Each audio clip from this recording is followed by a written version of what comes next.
할렐루야. 반갑습니다. 네, 2주 만에 이 자리에 다시 섰습니다.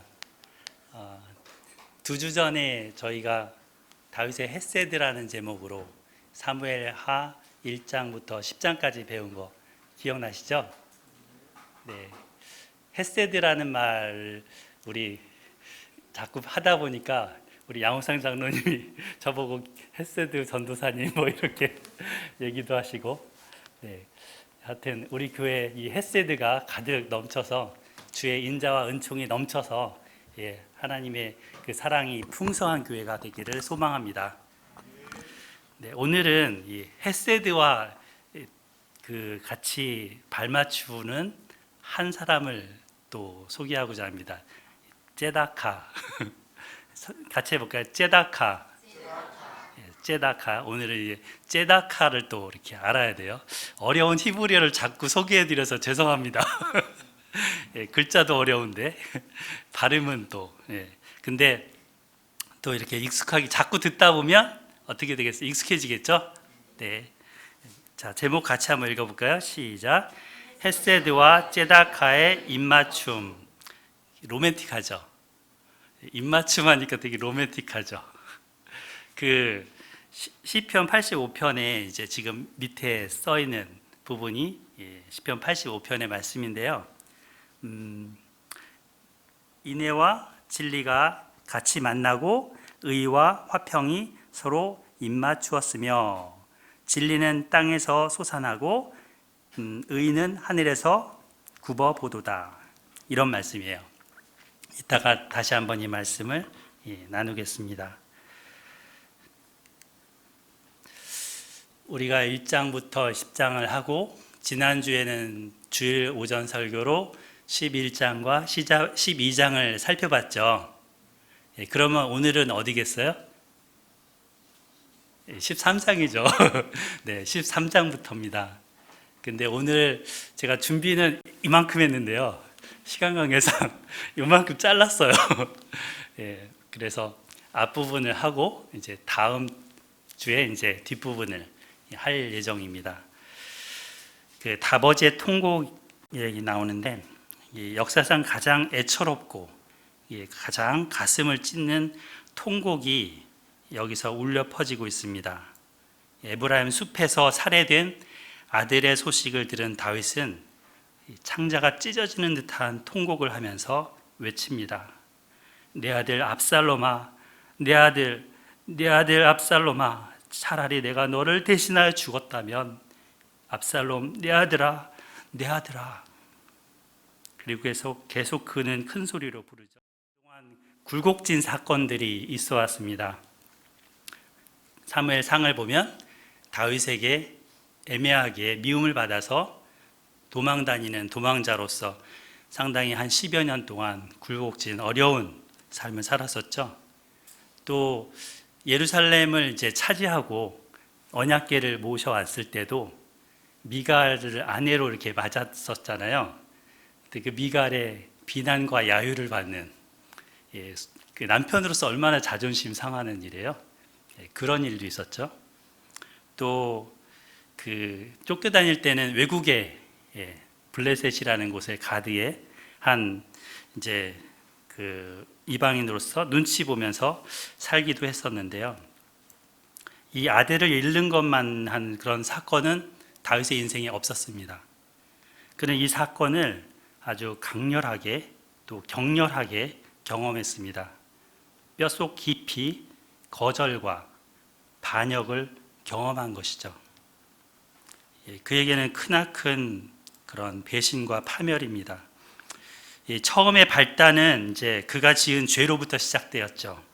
자신이 지은 죄와 꼭 닮은 사건이 그의 집안에 발생한 것입니다. 다윗의 범죄를 지난주에 살펴봤는데요. 모두 전쟁터에 나가 있던 어느 날 저녁 늦지막한 시간에 일어난 그가 옥상을 거닐다가 한 목욕하는 여인을 보고는 욕망에 사로잡힙니다. 그리고 그녀를 불러서 하룻밤 같이 보내죠. 그런데 그녀가 다윗의 아기를 잉태했고 다윗은 그것을 가리기 위해서 그녀의 남편 우리아를 전쟁터에서 불러내서 여러 가지로 애를 쓰다가 자기 의도대로 안 되니까 결국 전쟁터에서 우연히 죽은 것처럼 꾸며댔습니다.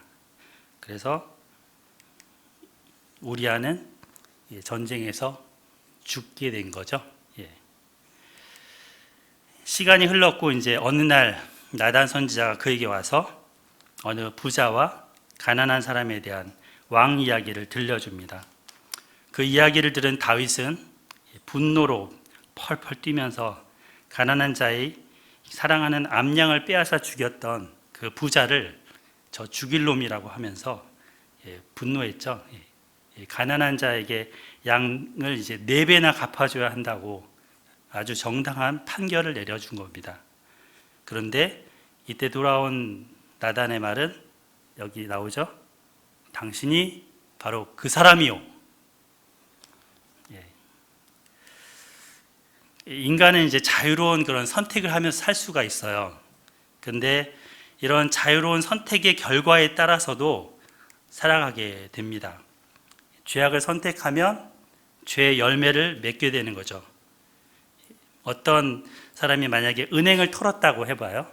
그러면 그가 이제 진심으로 하나님 앞에 그러고 나서 회개를 했을 때 하나님은 물론 기꺼이 용서를 해 주실 겁니다. 그러나 그는 감옥에 가거나 그 빼앗은 돈을 변상함으로써 사회에 졌던 그 빚을 갚아야 하는 거죠. 이게 대가지불이죠.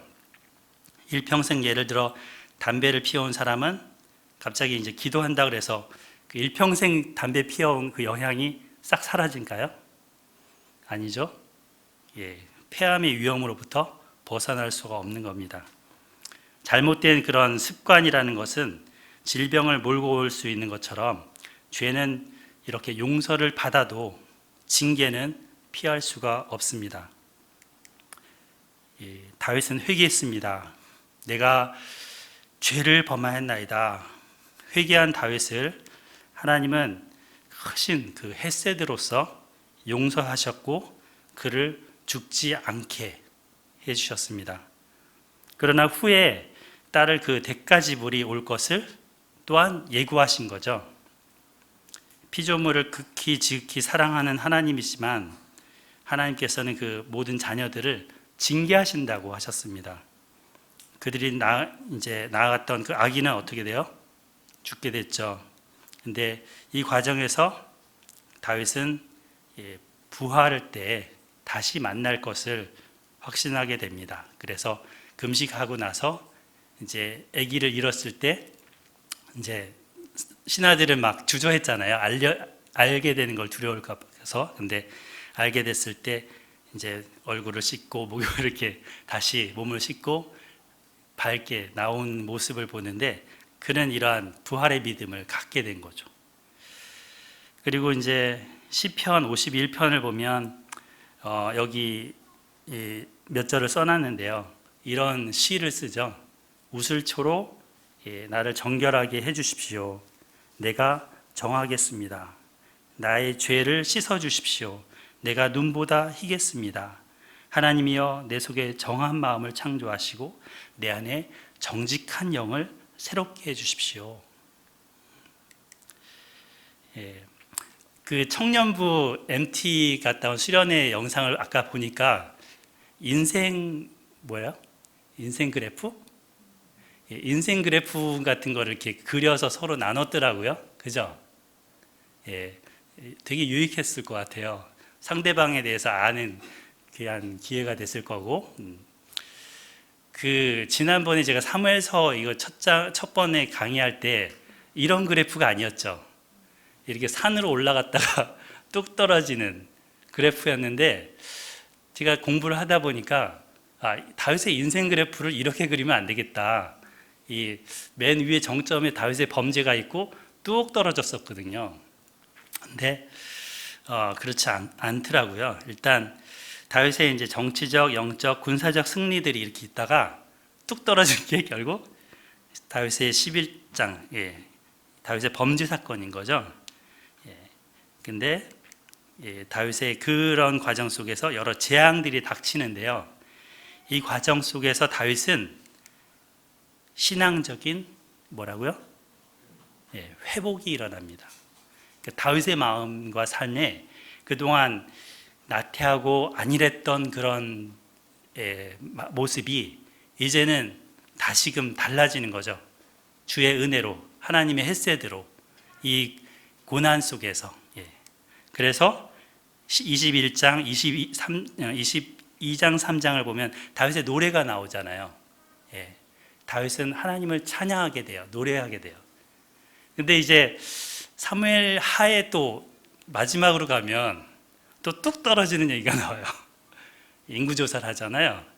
내 세력이 얼마나 되는지, 내 군사력이 얼마나 되는지, 나의 어떤 그 왕권을 자랑하고 뭔가 계산하려고. 근데 하나님이 이걸 징계하셨죠. 이 사건 속에서 하나님 앞에 다시금 회개하면서 신앙적인 회복을 이루게 돼요. 그러니까 다윗의 이 인생 그래프는 이렇게 그려볼 수 있지 않을까. 저는 다시 한번 그려봤어요. 여러분의 인생도 이렇게 한번 청년부 그리 수련회 안 가신 분들 한번 그려보시면 좋을 것 같아요. 그래서 한번 나눌 때 서로 보여주면서 이렇게 서로 얘기하면 뭔가 공감이 많이 되지 않을까요? 저도 한번 그려보려고요. 자, 그래서 다윗의 인생은 굴곡진 삶입니다. 그는 항상 승승장구하지만 않았습니다. 처절한 실패도 있었고 하나님의 헷세드로 회복도 하게 됩니다. 압살롬의 반역 때에 그는 광야로 이렇게 쫓겨나게 됩니다. 그러면서 회복의 역사가 일어나는데요. 11장부터 20장까지만 일단 구성을 한번 볼게요. 앞에 1장부터 10장은 승승장구였죠. 11장부터 20장까지가 이 다윗의 후반기 인생이잖아요. 이 부분을 한번 보면요. 일단 11장, 12장에서 다윗은 이렇게 나태한 정치인으로 전락을 했죠. 타락하고 범죄했고. 근데 이제 그 후에 자 13장 1절 한번 보십시오. 한번 펼쳐 보실까요? 이게 자꾸 빠지네요.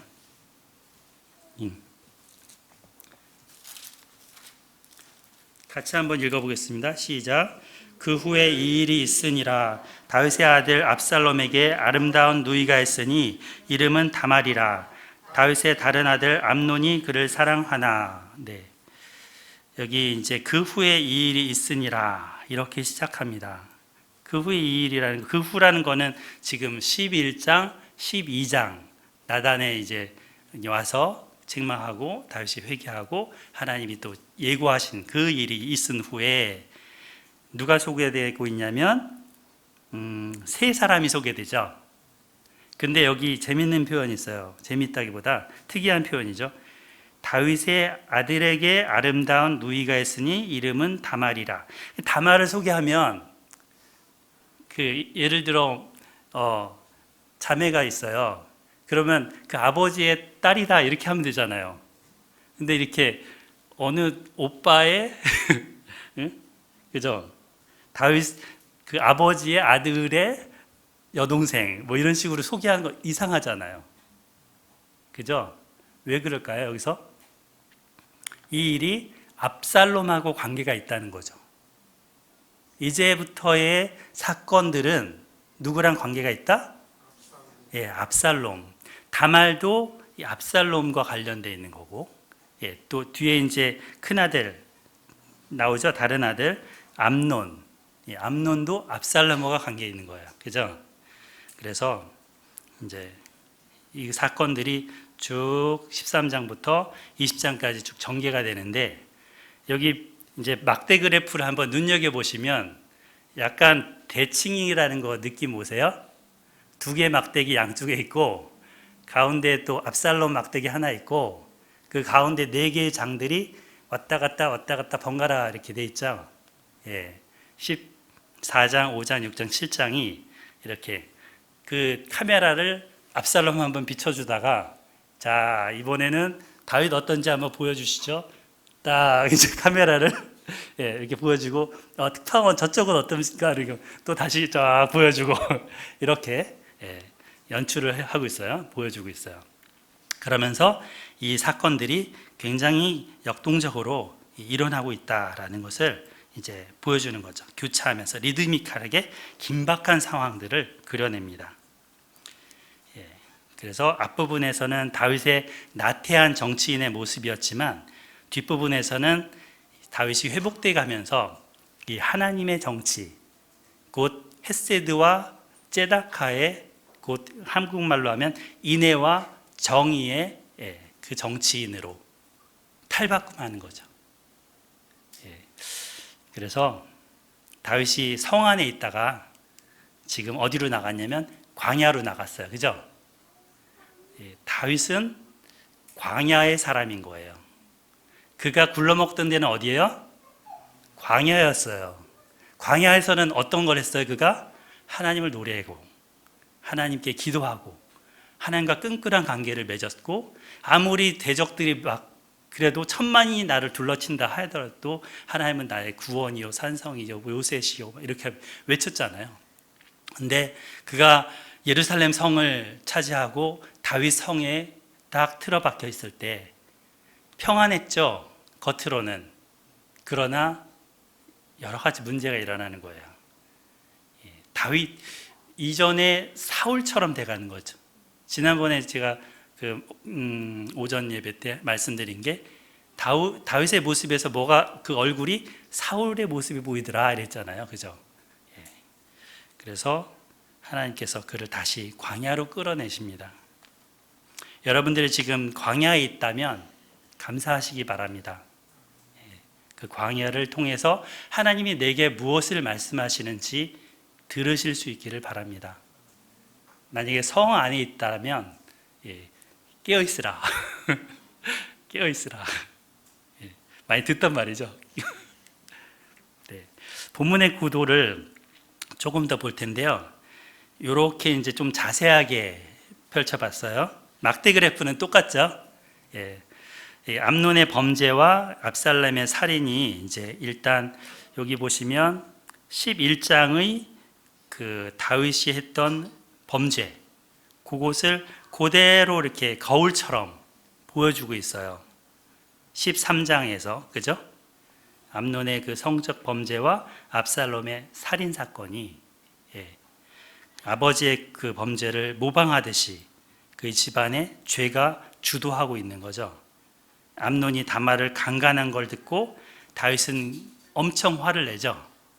자세한 내용은 나중에 성경을 가서 집에 가서 읽어보시기 바라고요. 근데 이제 다윗이 이 사건을 다 들은 이후에 어떻게 하냐면 다윗의 모습이 어떻게 합니까? 그냥 징계하지 않아요. 그리고 그냥 화만 냈지만 놔둔 거죠. 그죠? 그래서 여기 보시면 몇 절이죠? 나중에 한번 찾아보기로 하고요. 그 압살롬 같은 경우는 이제 이 맏아들 암논을 아끼는 그 아버지, 그래서 가만히 놔두는 이 아버지에 대한 것과 그 자기 여동생을 강간한 이 형에 대한 미움 때문에 점차 그 분노가 가득하게 되는데, 이 분노를 점점 키워가는 거죠. 그래서 압살롬이 이제 암논을 죽이게 되는데, 결국 이러한 그 과정들을 한번 좀 잘 살펴볼 필요가 있어요. 이제 앞으로 저희들이 뒷부분에서 볼 텐데요. 자, 여기 성경 구절 한번 12장 10절 있는데요. 같이 한번 읽어볼까요? 시작.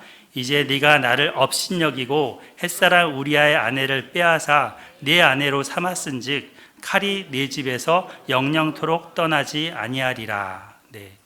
여기 두 단어에 주목하라 했죠. 빼앗다와 칼. 그죠? 그래서 이 빼앗음과 칼이 계속 20장까지 지속이 되는 거예요. 이렇게 연결이 되는 거예요. 그러면서 다윗이 얘기했던 4배로 갚아야 된다고 했던 그 양을 이제 아들을 하나님이 데려가시는 거죠. 이렇게 아도니아 사건까지. 하나님 참 어미하시고 참 이런 부분을 보면 떨립니다. 예. 자, 13장부터 이제 본문을 이렇게 보게 됐는데, 그 다윗의 집안의 첫 번째 아들이 이 암논이에요. 그죠? 여기 암논. 두 번째 아들이 길랍인데 이 이름은 잘 안 나와요. 아마 뭐 일찍 죽었던지, 그죠? 예. 잘 안 나오고, 세 번째 아들이 이제 압살롬이 셋째인데, 예. 여기 자매 오빠랑 이렇게 된 거죠. 그다음 아도니아가 있고, 나중에 솔로몬이 나오는 거죠. 예. 상당히 이제 많은 부인들이 있어요. 예. 많은 부인들이 있고, 예. 자녀들도 많았어요. 자, 그런 과정 속에 이 큰아들 암논과 다말, 그리고 예, 셋째 아들 압살롬에 관련된 이야기가 전개되는 것을 알 수 있습니다. 예. 다윗의 아들 이 암논은 다말을 사랑해서 상사병이 걸렸죠. 상사병. 예. 알아보신 적 있나요? 예. 누구를 좋아하는데 말은 못하고 혼자 속 끓이는, 예. 그녀한테 편지를 써봐 이렇게 연애 편지를 쓰는데 보내지는 못하는 예. 제가 아는 누군가가 있는데요. 예. 그런 이제 상사병. 근데 이제 이 암논은 이런 상사병이 있었는데 한 가지 이 사람을 도와준 사람이 있었죠. 이 부분을 다말의 미투, 압살롬의 암투, 투로 끝나는데 그걸 불러일으킨 요나단의 간교한 조언입니다. 13장 3절이죠. 암논에게 요나답이라 하는 친구가 있으니 그의 형 시므아의 아들이요 심히 간교한 자라. 네. 어떤 자다? 예, 심히 간교한 자다. 근데 이게 원어 성경을 보니까 학함 이렇게 나와요. 학함. 뒤에 이제 지혜로운 여인 2명이 또 나오거든요. 거기도 학함이라고 나와요. 여기서는 지혜로운 남자더라 이렇게 나온 거고요. 뒤에는 지혜로운 여자라 이렇게 나온 거예요. 그러니까 성경 번역가가 이거를 지혜롭다고 번역하면 왠지 이상하다. 간교함이 맞겠다. 이래서 그렇게 번역한 거예요. 그 뱀의 간교함, 창세기 3장의 간교하다, 그거는 그 다른 단어예요. 아룸이라는 단어인데 그거랑 이 단어랑 달라요. 그러니까 일단 이 사람은 지혜로운 자였던 거죠. 그래서 하는 말이 침상에 누워 병든 채 하다가 네 아버지가 너를 보러 오거든 너는 그에게 말하기를 원하건대 내 누이 다말이 와서 내게 떡을 먹이되 내가 보는 데서 떡을 차려 그의 손으로 먹여주게 하옵소서 하라 하니. 그러니까 자기 아픈다는 병자처럼 형색을 하고 이제 여동생을 오게 해서 직접 내 손으로 못 떠먹으니 여동생 하면은 떠먹이게, 이런 식으로 유도를 하라고 한 거죠. 예. 어때요? 간교한가요? 예. 요나답은 이렇게 이제 세상적인 지혜로 조언을 했어요. 악한 친구죠. 친구를 악의 구렁텅이로 이끈 거죠. 그죠? 예. 그래서 이런 식으로 암논을 강간하는 사건이 일어나게 됩니다. 소원대로 다말을 안고 그와 이제 같이 있게 됐는데 이 암논이 억지로 이렇게 하다 보니까 처음에 사랑했던 그 사랑보다 더 심하게 이번에는 미운 감정이 생긴 거예요. 그죠? 그러니까 어떤 암논이 이제 같이 이렇게 잠자리를 한 것에 만족하지 못했기 때문일 가능성도 많지만 이제 어떤 반항하고 반응하지 않고 이런 것들 때문에 모욕감을 스스로 느꼈을 수도 있겠다, 이런 평을 하기도 합니다. 다말은 이제 암논이 그렇게 했으니 이제는 암논의 아내로 살겠다 하면서 그에게 또 다시 얘기를 하지만 이번에는 암논이 다말을 내치죠. 그죠? 그러면서 문 닫아 그러면서 전혀 쫓아내 이런 식으로 하면서 그런 식으로 나옵니다. 빗장을 단단하게 지르게 하면서 심정이 굳게 이렇게 딱 닫았을 때 다말의 심정이 어땠을까요? 무너져 내렸겠죠. 자신이 더럽혀진 것들도 수치스러운데 그 오빠 오라비를 믿고 자기가 정성스럽게 음식을 차려다가 그렇게 가져갔는데 돌아온 거는 욕이었으니까, 그죠? 배신감과 굴욕감 속에서 굉장히 힘들었을 겁니다. 그녀는 펑펑 웁니다. 그러면서 이렇게 자신의 어떤 처지를 탄식하게 되는데, 여기 한번 찾아보겠습니다. 13장 20절 같이 한번 읽어볼까요? 13장 20절 시작. 그의 오라버니 압살롬이 그에게 이르되 내 오라버니 압논이 너와 함께 있었느냐? 그러나 그는 내 오라버니이니 누이와 지금은 잠잠히 있고 이것으로 말미암아 근심하지 말라 하니라. 이에 다말이 그의 오라버니 압살롬의 집에 있어 처량하게 지내니라. 굉장히 도와줘야 할 오라버니 그 압살롬마저 그냥 잠잠해, 말하지 마, 입 다물어 이러면서 그 사건을 그냥 잠재웁니다. 그러니까 이 압살롬의 태도도 잘못된 거죠. 해결을 안 해줬으니까. 그리고 뒤로 칼을 갈았으니까요. 그죠? 그리고 이제 나중에 암논은 압살롬에게 죽임을 당하는데요. 이 다윗이 밧세바를 강간한 거랑 암논이 했던 그 차이점은 뭘까요? 일단은 다윗은 살았어요. 그죠? 암논은 죽었어요. 암논이 회개하지 않았던 거죠. 다윗은 회개했잖아요. 하나님 살려주셨죠. 그래서 그 자신의 죄에 대해서 인정하지 않은 그 암논의 이제 뒤에 모습이 결국 그 자신에게 죽음으로 다가온 거고요. 압살롬도 이제 이런 부분을 이렇게 복수의 기회로 노려서 그렇게 시도한 건데, 압살롬 마음에는 이게 있었다고 봐요. 다말을 정말 아낀 것이 아니고 이제는 내가 1인자가 될 기회야. 무슨 얘기냐면 내가 이제 왕의 후계자가 될 거야. 다말을 하나의 도구로 거기에 삼은 거죠. 이 기회로서 암논을 처단하고 이제는 다윗 왕의 왕권을 세습하리라. 왜냐하면 그의 뒤에 행태를 뒤에 보면 그렇게 유추가 가능하거든요.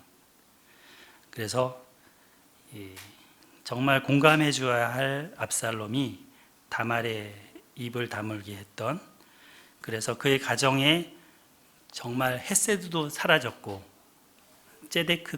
제다카도 사라졌고, 그 이사야서에 보면 하나님이 제데크를 원하셨는데, 정의를 원하셨는데 포악이고 강포다, 이런 말씀을 하시는 게 나와요. 그게 짜크예요. 짜크. 부르짖음이었다. 그러니까 이 다말의 이 울음은 부르짖음이잖아요. 약자가 강자로부터 받은 불의함을 인해서, 그거로 인해서 부르짖는 거잖아요. 그 짜크, 째다카랑 비슷하죠. 이사야가 이거를 워드 플레이를 써서 하나님의 말씀 얘기하거든요. 그러니까 이 다윗이 밧세바라는 연약한 여인을 자기의 권력, 왕권을 이용해서 했듯이 암논도 오라버니라는 그 힘을 이용해서 여동생을 억지로 자기 욕정을 채우는 도구로 쓴 거죠. 결국 이러한 모습을 이제 다윗의 가정에 일어나게 된 거예요. 만약에 다윗이 암논 문제를 제대로 해결해 줬더라면 결국 이런 뒷부분에 그 비극은 없었을 거라고 생각이 됩니다. 창세기에 야곱의 딸 디나가 강간당한 사건을 그 오라버니들이 막 살인하는 사건으로 처리한 것도 비슷한 결과를 가져왔고요. 사사기에 보면 레위인의 첩이 강간당했을 때 이것을 그 여인을 죽은 시체를 12동강인해서 이스라엘의 전쟁을 일으키게 한 것도 비슷한 결말을 가져왔죠. 죽음이 죽음을 불러오는, 이렇게 가면 안 되는 거죠. 그죠? 근데 이런 폭력 문제를 공동체가 제대로 해결하지 못하면 결국 이제 하여튼 작은 불씨를 예를 들면 방아쇠처럼 당겨서 그것을 이렇게 더 크게 만드는 겁니다. 자, 그래서 암논 성폭행 후 압살롬은 반란을 일으키는 그런 전쟁 상태로 들어가고 결국에 압살롬이 양털 깎는 축제에 암논을 초청해서 자기의 종들을 통해서 죽입니다. 이게 2년 후였다고 해요. 그러니까 2년 동안 칼간 거죠. 압살롬이. 그래서 이 전쟁 상태에 접어들게 된 거죠. 그리고 나서 압살롬은 아버지의 그 여러 가지 징계가 이제 겁나기도 하고 여러 가지로 두려워서 이제 자기 할아버지가 이제 그술에 있잖아요. 할아버지가 그술 왕이죠. 그술 왕 마아가의 딸이 공준 엄마니까 거기에 가서 피해 있는데 이게 한 3년 정도 됩니다. 그리고 요압의 주선으로 이후에 돌아오는데 이제 그가 돌아왔을 때 기대감은 뭐였냐면 아버지가 이제는 나를 받아주겠지. 아버지의 용서였던 거죠. 그가 필요로 했던 거는. 근데 그 용서가 없자 결국 2년 동안 예루살렘에서 사람들의 마음을 훔쳤다, 도둑질했다 이렇게 나옵니다. 자, 그래서 이제 이 돌아오는 과정 속에 또 학함의 한 사람이 등장하잖아요, 그죠? 아까 요나답 학함 이슈였다면 이 이샤가 등장합니다. 이샤, 그 지혜로운 여인의 조언을 합니다. 드고아의 한 여인인데 드고아의 사람을 보내서 거기서 요압이 이제 지혜로운 여인을 하나 불러다가 이제 그녀에게 말을 넣어주죠. 그대로 이대로 얘기 왕한테 가서 해달라. 그래서 여인이 이제 하는 말입니다. 여인이 이르되 이 부분은 여인이 한번 읽어주시면 좋겠어요. 네, 우리 신은경 자매님 한번 11절, 13절 읽어주시겠어요?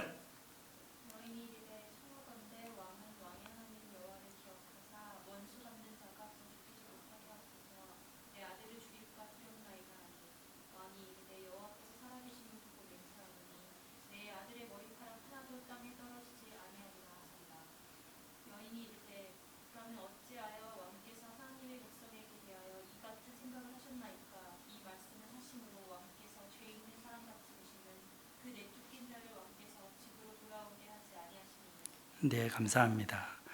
이 말은 뭐냐면 이제 아들이 자기한테 두 아들이 있었는데 큰 아들이 작은 아들을 죽였어요. 그러니까 동네 사람들이 이 살인에 대해서 책임을 묻기 위해서 그 큰 아들도 죽여야 된다라고 결의를 했다는 거죠. 그러면 자기는 두 아들밖에 없는데 한꺼번에 두 아들 다 잃게 된다. 그러니까 왕이시여 이 한 아들을 살릴 수 있게 도와달라. 사정을 한 거죠. 그러니까 왕이 그렇게 할 수 있도록 도와주마 약속했어요. 그러니까 이제 이 말 자체가 그럼 왕 당신은 이렇게 된 거죠. 암논을 죽인 압살롬을 지금 압살롬도 죽여야 된다고 저렇게 방치하십니까? 왕 당신이 얘기하지 않았습니까? 이 수법이 뭐예요? 나단이 다윗에게 접근한 거랑 거의 유사하죠. 그래서 여러분들 이런 질문 받으면 잘 들으세요. 그냥 함부로 대답하지 마시고 지혜로운 여인이에요. 이렇게 해서 왕이 결국 요압이 그렇게 했구나라는 걸 알고 이제 자기가 한 말대로 청년 압살롬을 데려오라 허락을 합니다. 근데 마음으로는 어때요? 용서가 됐어요, 안 됐어요? 용서가 안 됐어요. 아들을 용서하지 못하고 있어요, 여전히. 그래서 24절 같이 한번 읽어보겠습니다. 시작. 왕이 이르되 그를 그의 집으로 물러가게 하여 내 얼굴을 볼 수 없게 하라 하매 압살롬이 자기 집으로 돌아가고 왕의 얼굴을 보지 못하니라. 다윗의 용서는 굉장히 비인격적입니다. 그러니까 사법적으로만 돌아오도록 허락한 거지 아버지로서의 포옹은 아닙니다. 자기의 성으로 돌아오도록 허락했고 살 집은 줬지만 만나려고 하지 않았고 찾아오도록 허락하지 않았습니다. 쳐다보고 싶지도 않은 거죠. 그 뒤에 요 구절 뒤에 보면 압살롬이 얼마나 잘생겼는지 나오잖아요. 그렇게 잘생긴 아들인데 한번 봐주지. 예. 근데 안 봐줘요. 용서가 안 돼서. 압살롬이 경험한 거는 아버지의 거절입니다. 예. 결국 압살롬은 죄를 졌지만 다윗의 이 아버지 그 아들을 거절하는 죄, 이것으로 인해서 점점 더 죄가 커집니다. 압살롬이 암논을 살해했던 것은 다윗이 압살롬을 무정하게 하는 행동으로 이어졌죠. 그죠? 셋째 아들이 큰 아들을 죽여서 결국 큰 아들 너무 아꼈는데, 예? 어떻게 그 아들이 그럴 수 있냐 해서 미워했잖아요. 그 미움이 결국 이 압살롬이 또 다시 죄를 키우는 거예요. 그래서 압살롬은 이제 암논의 죄로서 반응했고, 다윗도 압살롬의 죄로서 반응을 한 거죠. 압살롬은 암논을 죽임으로써 제거를 했고, 다윗은 압살롬을 멀리함으로써 그를 제거했습니다. 다윗은 압살롬의 죄 때문에 아들 암논을 잃었고, 자신의 죄 때문에 아들 압살롬을 잃었습니다. 버림받은 압살롬의 마음은 이렇게 불타올랐습니다. 집에 있지만 집이 아니에요. 살아있지만 삶이 아니에요. 아버지를 잃은 아들인 거죠. 아버지는 있는데 고아인 거죠. 용납받기를 원했고, 인격적인 용서를 원했고, 아버지의 사랑을 원했습니다. 근데 아버지는 용서하지 않았습니다. 헤세드와 ጼ다카를 자신에게 주지 않았습니다. 아버지가 필요했는데 다윗은 압살롬을 모질게 되었습니다. 은혜를 베풀기를 거절했고 자비를 베풀기를 거절했습니다. 이것은 밧세바를 범한 그 죄나 우리아를 죽였던 그 죄에 이어서 크나큰 죄입니다. 가장 값비싼 대가를 치르게 되는 죄인 거죠. 용서하지 않는 죄. 지난주에 설교 때 1만 달란트 빚진 자가 탕감받았는데 100데나리온 빚진 자의 멱살을 잡고 했던 이야기 나눴었습니다. 다윗이 그런 모습을 하고 지금 압살롬의 멱살을 잡고 흔드는 거죠. 자신은 1만 달란트의 죄를 탕감받았는데, 결국에 압살롬은 자신이 당한 대로 갚아주기로 마음을 먹고 계획을 합니다. 아버지가 자기를 쫓아냈듯이 자기도 뒤집어서 아버지를 내쫓기로 마음을 먹습니다. 복수의 칼을 갑니다. 그리고 민심을 자기에게 돌리는 일을 하는 거죠. 자, 여기 그림 하나를 소개할까 해요. 어떤 그림이냐면 이게 탕자의 귀향이라는 렘브란트의 그림입니다. 아시죠? 되게 유명한 그림인데요. 만약에 다윗이 누가복음 15장에 나오는 탕자의 아버지와 같았더라면 뒤에 그 압살롬의 그런 반역 사건이 있었겠어요? 아니죠. 여기 이 그림을 한번 좀 설명을 드리고 싶은데, 여기 보면 신발 있잖아요. 신발. 발은 다 부르터서요. 고생 진탕하고 온 거예요. 그리고 이 신발은 닳아서 이제 너덜너덜해요. 그런 모든 걸 잃고 누더기 옷을 입고 여기 찢어져 있거든요. 옷도. 이런 옷으로 온 아들을 이 아버지는 가만히 올 때 맞은 게 아니고요. 저기 아들이 보이는 것이 상고가 먼데 달려가서 그를 안고 입 맞추고, 그죠? 하셨잖아요. 이거는 또 이런 배경도 있대요. 배경학적으로. 동네 사람들은 이 집 나간 아들 탕자가 돌아올 때 돌로 쳐 죽이려고 생각했다는 거예요. 불효한 자들은 신명기에 돌로 쳐 죽이라고 그랬거든요. 아버지는 그거를 막으려고 멀리 오는데 달려가서 그를 보호하고 막은 거라는 배경 얘기도 있더라고요. 그만큼 아들을 있는 모습 그대로 받아준 거죠. 이 아버지의 손을 또 한번 보시면요. 한쪽 손은 아주 두툼한 묵직한 손이죠. 한쪽 손은 아주 자상한 고운 손이죠. 이 아버지는 아버지의 손과 어머니의 손을 동시에 가지고 있어요. 그래서 아들을 이렇게 격려하면서 따뜻하게 이렇게, 그 다음에 이 손은 이렇게 감싸주는 그런 손으로 이 아들을 맞아주는 거죠. 그래서 이 강인한 손과 온화한 손을 다 렘브란트는 담고 싶어 했어요. 여기서 하나님의 아버지의 마음을 보여주고 싶어 한 거예요. 이런 그 탕자의 아버지의 마음이었다라면 어땠을까? 근데 이제 이 두 번째 탕자가 여기도 등장하잖아요. 그런 마음이었던 거죠. 큰아들의 마음, 다윗이. 결국에 3년이 흐릅니다. 요압의 중재로 압살롬은 돌아왔지만 다윗은 화목이 되지 않았고요. 그리고 2년이 지나면서 결국 요압의 보리밭에 불을 질러서 요압의 그런 중재 속에 이제 아버지를 만나게 되지만 직접 대면했을 때 기대했을 텐데 절하고 입 맞췄다고 하잖아요. 근데 그 용서가 느껴지지 않은 거예요. 겉모습이 그러면 뭐예요? 마음이 안 되는데. 그래서 다윗은 결국 이렇게 압살롬에 의해서 탄핵이 됩니다. 이후에는 이제 다시 취임하게 되지만 지금은 이제 그 자리에서 실각한 거죠. 그래서 다윗이 그동안 나태한 정치를 하고 있었는데 압살롬이 이걸 간파하고 치고 들어왔습니다. 압살롬은 탁월한 정치인 기질을 가졌습니다. 사람들의 마음을 알고 그들을 이렇게 도와주는 것처럼 합니다. 한번 보실까요? 이 압살롬 반역하는 부분 15장입니다. 15장에서 이 8절을 보시면 8절 우리 공명의 전도사님 읽어주시겠어요? 8절 9절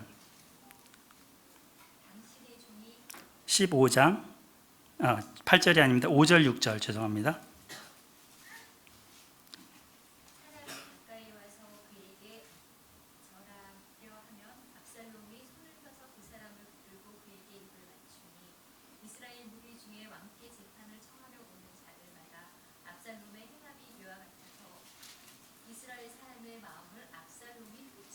네, 그죠. 아이고 그 잘생긴 원빈처럼 잘생긴 원빈이 제일 잘생겼나? 그런 왕자님이 그 고귀하신 왕자님이 직접 만나주는 거예요. 직접 만나서 1대1 상담을 해줄 뿐더러 이렇게 절하면 아이고 이렇게 절해서 이렇게 하고 입도 맞춰주면서 이렇게 마음을 살펴주고 녹아나겠어요? 안 녹아나겠어요? 녹아나죠. 이 말이 또 구구절절이 막 이렇게 압살롬에 대한 칭송이 막 퍼져나갈 거 아니에요? 그러면서 다윗은 뭐 하는 거야 지금 뭐 이러면서 또 압살롬이 그러잖아요. 우리 아버지는 더 이상 이제 안 된다 뭐 이런 식의 말들을 흘렸을 거 아니에요? 이러면서 점차로 민심을 자기에게로 끌어갑니다. 다윗은 아들 관리에 실패한 거죠. 일명 이 다윗 시대를 태평성대의 시대다 얘기하는데 이 태평성대 시대에 뭐가 일어나냐면 쿠데타가 일어나는 거예요. 쿠데타. 근데 쿠데타는 뭐냐면 동등한 권력층이 갈아엎는 거죠. 근데 이 압살롬 이거의 특징은 쿠데타만이 아니고 혁명까지 일어나는 거예요. 혁명은 밑에 민심이 일으켜서 정치인을 뒤집는 거잖아요. 프랑스 혁명 같은 거. 그게 동시에 일어난, 그러니까 엄청난 압살롬의 능력 아니겠어요? 근데 이런 거에 성공했어요. 프랑스 말로 쿠데타라고 해요. 이거를 정부의 한 방을 갈긴다, 일격을 가한다 이런 뜻이고 선동을 했던 그 군대를 이용해서 무력으로 정권을 빼앗는 그런 말이라고 합니다. 북이스라엘 같은 경우는 이런 쿠데타가 되게 많이 일어나요. 그래서 열왕기 하에 보시면 여기 이제 나답, 또 엘라, 시므리, 여호암, 스가랴, 살롬, 부가이아, 베가 누구누구에게 살해 이렇게 돼 있죠. 이게 다 비슷한 권력층에 의해서 군인에 의해서 뒤집어지는 거죠. 이렇게 뒤집어지고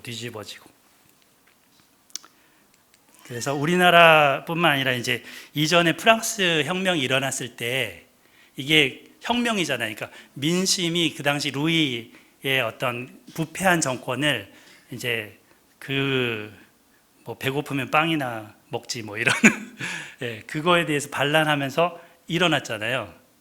그리고 나서 쿠데타가 한 10년 후에 또 일어났는데 이게 나폴레옹에 의해서 일어났던 쿠데타예요. 그래서 그 공화정이 다시 왕권으로 바뀌죠. 황제로 자기를 하잖아요. 이 비슷한 일이 우리나라에 있었어요. 이게 4.19 혁명하고 이어졌던 5.16 군사 쿠데타.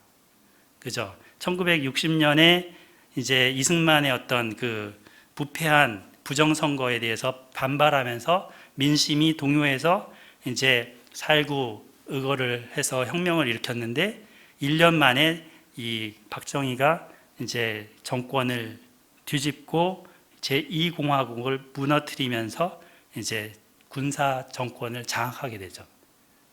제가 태어나기도 전 얘기네요. 프랑스 혁명이랑 약간 비슷한 흐름이죠.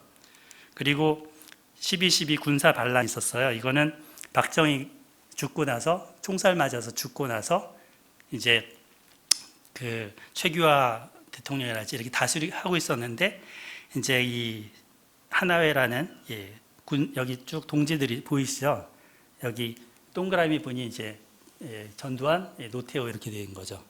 이들이 이제 뭉쳐서 결국 신군부로 군권을 만들어서 장악하고 기존의 육군 수뇌부를 이제 다 숙청하면서 김재규는 사형시키고 이제 정의사회 구현이라는 어떤 이름으로 나오게 됩니다. 근데 이들이 하는 과정 속에 뭘 해요? 5.18 광주 민주항쟁에 그 군인들을 투고해서 무차별 민간인 학살을 하는 거죠. 그래서 이런 이제 역사에 이런 일들이 있어 왔어요. 압살롬도 그와 같은 한 계파인 거죠. 하나님의 통치 방식이 아닌 거예요. 세왕 이야기라는 책이 있습니다. 요 책인데요. 얇아요. 진 에드워드라는 분이 쓴 책인데 굉장히 오래전에 나온 책입니다. 이 다윗과 압살롬과 사울 세 사람의 왕을 비교하면서 써낸 책입니다. 이 내용의 글을 몇 개 이제 좀 가져와 봤어요. 다윗 왕이 이렇게 질문합니다. 너는 무엇을 할 것이냐? 왕국은 저울추에 달려 있고 내게는 두 가지 선택이 있는 것 같구나. 모든 것을 다 잃느냐 아니면 사울이 되느냐. 나는 압살롬을 제거할 수 있다. 단지 사울이 되기만 하면 되지. 과연 내가 이 노년에 사울이 되어야 하는가? 압살롬 하나님께서도 내 결정을 기다리고 계신다. 내가 진정 사울이 되어야 하는가? 사울이 되면 압살롬을 처단할 수 있죠. 근데 나는 바로 그때 그 패배가 곧 또 이 일이 죽음에 이르게 할지라도 사울 왕의 길이나 압살롬의 택한 길로 걷기보다는 나의 길을 택하겠네. 왕국은 내가 그렇게 집착할 만큼 귀한 것이 아니라네. 만일 지금의 상황이 하나님의 뜻이라면 압살롬에게 이 왕국을 갖게 하게. 다시 말하겠거니와 난 결코 사울 왕이나 압살롬의 길을 걷지 않겠네. 하나님이 날 이곳에 두셨지. 권력을 취한다든지 지키는 것은 내 책임이 아니야. 자네는 이런 말들이 일어나는 것이 그분의 뜻일지 모른다는 생각이 들지 않는가? 나는 그렇게 생각하지. 만일 그렇게 하기로 작정하셨다면 하나님은 지금이라도 왕국을 보호하고 지킬 수 있다고 믿네. 그분의 왕국이니까. 내 왕국이 아니라는 거죠. 하나님께서 나타나시도록 충분히 자리를 내어드리겠습니다. 감동적이죠. 읽기만 해도 한번 꼭 읽어보세요. 이에 대해서 이제 아비세라는 그 부하가 이 책에 보면 이렇게 또 이제 감사의 표현을 하는 게 있어요. 당신이 행한 것이 아니라 행하지 않으신 것을 감사합니다. 왕에게 반역하지 않은 것과 그렇게 허점이 많은 지도자를 노출시키지 않은 것을, 그리고 왕국을 분열시키지 않은 것을, 젊은 다윗과 아주 비슷해 보이지만 다윗이 아닌 압살롬을 공격하지 않은 데 대해 감사합니다. 그리고 고통을 당하시는 것과 기꺼이 모든 것을 잃어버리려 하시는 것을 감사드립니다. 하나님께서 일하시도록 그리고 심지어 그분을 기쁘게 해드리는 것이라면 당신의 나라까지라도 내어드리는 것을 감사드립니다. 우리 모두에게 본보기가 되어주셔서 감사합니다. 무엇보다도 사울이 마술사를 찾았는데 그것처럼 하지 않은 것에 감사합니다. 그래서 이제 거의 끝나갑니다. 5분 만에 끝내겠습니다. 자, 인애와 진리가 같이 만나고, 여기 같이 읽어보겠습니다. 시작. 인애와 진리가 같이 만나고 의와 화평이 서로 입맞추었으며 진리는 땅에서 솟아나고 의는 하늘에서 굽어보도다. 네, 하나님의 통치 방식은 이 인애와 진리가 입맞추는 그런 방식입니다. 그래서 이제 뒷부분에 다윗이 압살롬을 피해서 광야로 나가면서 많은 사람들을 만나요.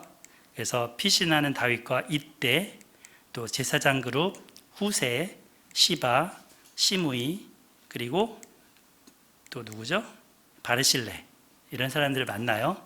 또 돌아올 때도 이제 압살롬을 이미 죽고 나서 돌아올 때도 이렇게 많은 사람들을 만나게 됩니다.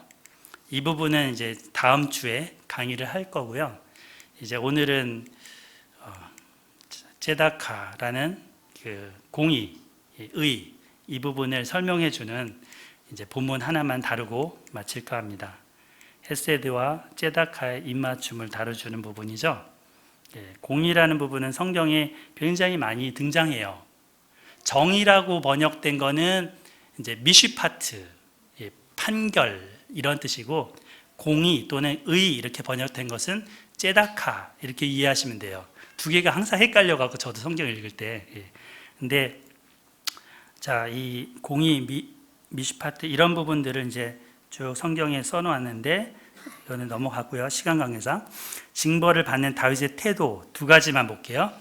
자, 언약궤 앞에서 하나님의 처분을 이제 맡깁니다. 하나님께서 어떻게 해달라는 식으로. 심재성 집사님 이 부분 한번 읽어주세요. 왕이 사독에게 이르되 보라 하나님의 궤를 성읍으로 서로 메어가라. 만일 내가 여호와 앞에서 은혜를 입으면 도로 나를 인도하사 내게 그 궤와 그 계신 데를 보이시리라. 그러나 그가 이와 같이 말씀하시기를 내가 너를 기뻐하지 아니한다 하시면 종이 여기 있사오니 선이 여기시는 대로 내게 행하시옵소서 하리라. 예, 내가 너를 기뻐하지 아니한다 하시면 종이 여기 있사오니 선이 여기시는 대로 내게 행하시옵소서. 하나님 처분에 맡기겠다는 거죠. 그죠? 그리고 두 번째 태도입니다. 징벌을 받는 다윗의 태도인데, 저 뒤에 누가 있어요? 시므이가 뭐 하고 있어요? 돌을 던지고 있어요. 예, 그러면서 얘기하는 부분인데요.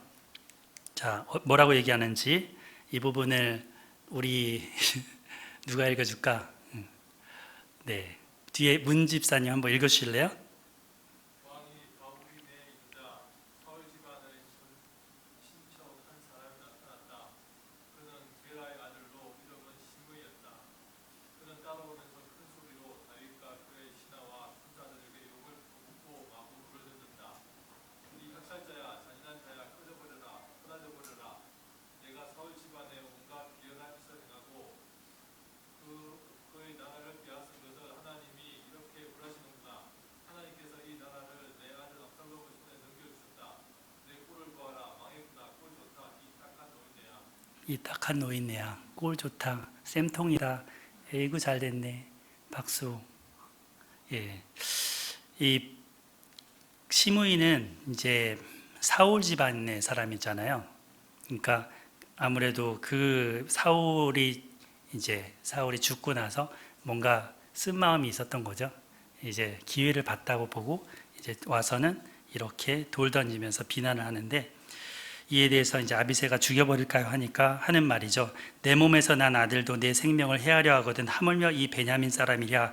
여호와께서 그에게 명령하신 것이니 그가 저주하게 버려두라. 혹시 여호와께서 나의 원통함을 감찰하시니 오늘 그 저주 때문에 여호와께서 선으로 내게 갚아주시리라.